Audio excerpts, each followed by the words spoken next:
Okay, so before I get into this story, I just want to say that I apologize for anyone that finds this disrespectful. But at the same time, you gotta understand, when I have the opportunity to do the Devil's Tango, I'm taking it, no matter where I am. If you guys are big fans of the channel and you guys watch these videos consistently, you guys would know that I would literally do it anywhere. By anywhere, I mean anywhere. So before I get into the story, make sure you guys do leave a like and subscribe to the channel if you haven't already. And honestly, watch me live on Kick, tell these stories live, and also basically tell you guys about how my crazy life is face to face live on the internet. So join me on kick.com/Bubba if you guys want to watch that live. Anyways, other than that, let's just jump straight into this insane story. Yo, what is going on, you guys? My name's Bubba and welcome back to a crazy story. So today's story takes place back when I was in high school. Well, I mean, of course it does. High school is when me doing the Devil's Tango was like a normal thing. Like, no joke, I think by the end of high school my body count was already at like 85. But sorry, going on with the story, I remember one time me and the guys were just walking down the hallway, you know, just doing our dumb shenanigans that we usually do. And I remember we were basically walking around the school talking about people that we would do the Devil's Tango with and ones that we would never even consider doing. And I remember as we were walking down the hallway, I remember there was one girl that was sitting under a staircase and she was like major emo. Like seriously emo to the point where, I'm not gonna lie, she looked like Dracula. Right after we passed by her and started going up the stairs that she was under, I remember my buddy looked at me saying, yo, Bubba, smash her past that chick right there. And I remember I looked at him saying, dude, there is no way I'm going to do an emo chick. I remember he started laughing at me saying, oh, come on. Like, what if I give you $100? $100 to do the Devil's Tango. Okay, at that point, I mean, there's no way I'm not gonna try. So I remember afterwards, I ended up basically going down the stairs right after. And I said, hey, like,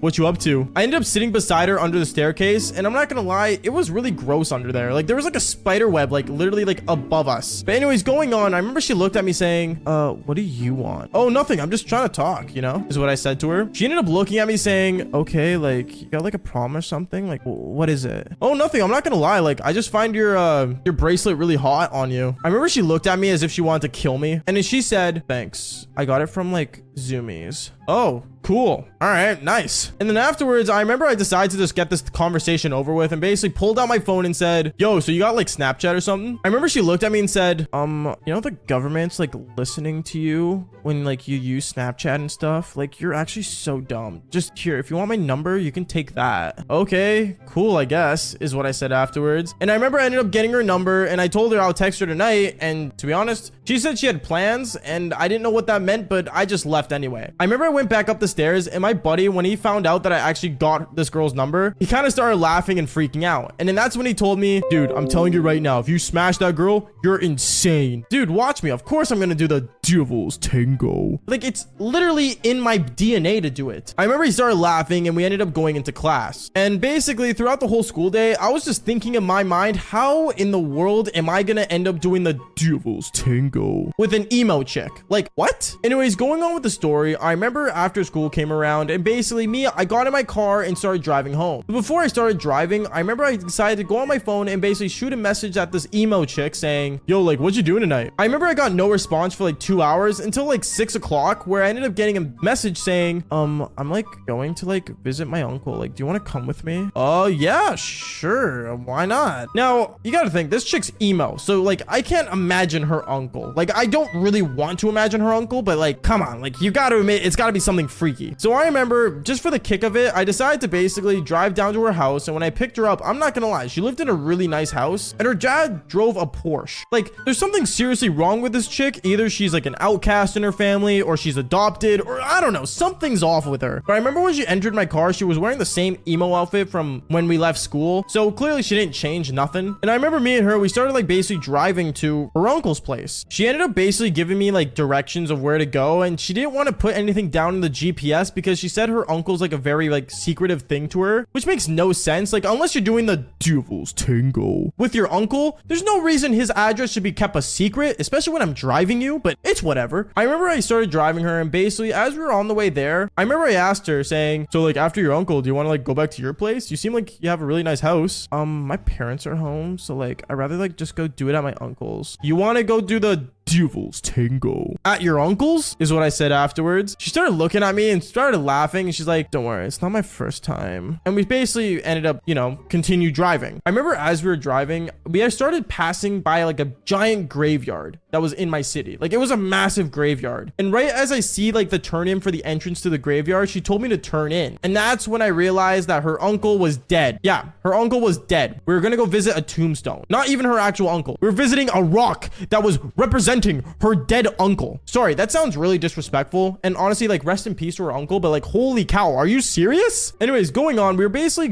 turning in and stuff. And I remember I parked the car and she had flowers that she brought that were apparently under her skirt. I don't even know. But basically, she pulled out these flowers and we saw her uncle's tombstone. And she basically said, Bubba, this is my uncle. Uncle, this is Bubba. He met me at school today and asked for my number. I think I'm doing something right. I'm not sure. You're talking to a rock. I didn't say that, by the way. I just, mentioned that in my brain. But going on, I remember I started basically kind of just, playing it cool, letting her talk to, her uncle that's dead. And basically, I remember I looked at her saying, yo, like, can I just ask you, like, how did he die? Oh, it was suicide. Oh, okay. That's a really dark turn, is what I said afterwards. And honestly, at that moment, I'm not gonna lie to you, I just wanted to go home. I'm not gonna lie. I didn't think it was even worth doing the devil's tango with this chick. Like, I just did not want to do it. But then afterwards, I remember this girl looked at me and said, okay, Bubba, like, can I like take you somewhere? Yeah, sure. And then she basically ended up kissing her uncle's tombstone goodbye. Like, literally kissed the rock, by the way. And then she ended up grabbing my wrist and actually walked me towards these like trees that were nearby. And basically, when we got back there, I remember she instantly started taking off all her clothes and bent over. And yeah, that's when we basically did the devil's tango. I remember when we were doing it, in my mind, I was thinking, there is no way I'm doing it right now at a graveyard. Like, there is no way I'm doing it while there's a bunch of dead people literally 6 feet under me. I felt so uncomfortable. And I remember I just pretended to bust because like, there was no way I wanted to see that. And basically, one thing led to another. I remember like literally 5 minutes went by and I basically ended up putting up my pants and saying, okay,